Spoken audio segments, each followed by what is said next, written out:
passport to roam across the entire spectrum of human experience, endeavour and belief. Well, The Beating Heart comes close to encapsulating the breadth of that spectrum in just 272 illustrated pages, I might add. And it's absorbing and intellectually challenging, I would say. So it's our pleasure and privilege to publish Robin, and it's now time for me to hand over to him to explain the elements that bind together this book and how much he's enjoyed the process, he was just telling me. But before I do, I'd like you all to raise your glasses. And friends will be gathered and looking up at me. So thank you for fulfilling that lifetime ambition. So I'm not going to read from the book today, but I wanted to give you some context as to how it came to be. So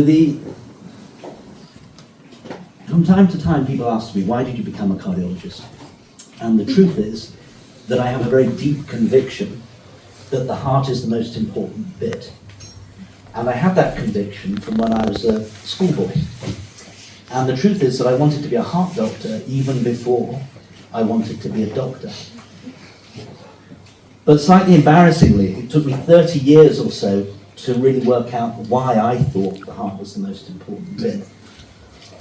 And what I've written in The Beating Heart is my exploration of the heart and its place, its context, in a cultural sense, which spans, as you'll see if you delve inside, ancient Egypt, Greece, Upanishads in India, it goes through the Middle Ages, the Renaissance, and it's beating as strongly as ever now in the 21st century. You'll see it all around London in street art. I really had no idea that the heart had preoccupied Aristotle and Aquinas and Descartes and Pascal and Leonardo da Vinci and dozens of thinkers and dozens of artists. And what emerged was a really richly intertwined story that drew in the sacred heart of devotion and the secular heart of love, the heart of meaning for the philosophers, and of course eventually the medical and scientific heart. And what was really exciting was that at each stage of this development, and it really does span a couple of thousand years, the story has been incredibly richly embellished by artists.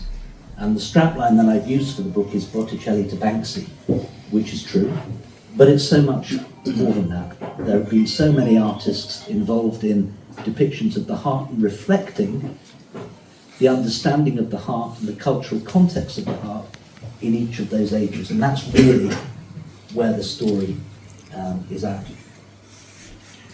And of course, ultimately, you might still ask, well, why the heart and why not the liver or the kidney or the beating brain?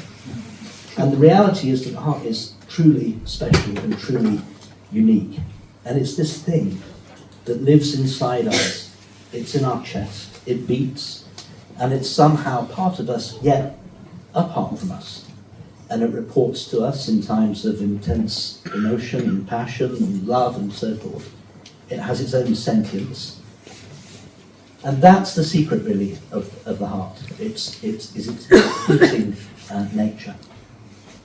So that exploration has been really fun to do. I want to mention one chapter in particular, which was probably the most special part of the research of the book for me, which was talking to Professor Dennis Noble about his discovery of how the heart beats. So about 60 years ago, probably about a mile from where we are now, Dennis, as a graduate student, so before his PhD, figured out the question that had been hanging over the ages from Aristotle to Descartes. Descartes had posed the question when he saw Harvey's description of the circulation of the blood. Yes, but you have a much bigger question now.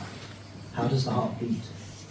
And so Dennis Noble, I won't embarrass him by where he will stand, but really I'm deeply grateful to him for sharing not only the scientific story, which in truth I knew, but his experience of being at the tail end or the leading edge, depending how you look at it, of a story that had started with Aristotle lifting a window in the fertilized chick egg and seeing a heart beating as the very origins of life. So Dennis, a very special personal thanks, and thanks for honouring me with your presence today. The book itself has its own story, so that it is a story of the heart, but it has its beginnings in the common room at Balliol with Professor La Contessa, the Grande Dame of Holywell Manor,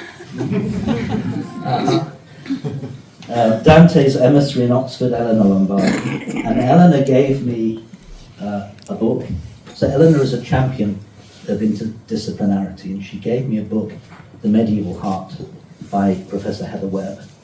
And it was a complete revelation. So it opened up to me the whole vista of how the heart had been seen beyond my own narrow discipline. And that was really the beginning of the story. Jim Harris and I then put on an exhibition, or a symposium really, at the Ashmolean Museum. We'd been introduced by Tim Wilson, who was then the Keeper of Western Art. And that was a real hit, wasn't it? I mean, the public loved it. The speakers were magnificent. And it really set alight in me a passion and an interest for depiction of the heart.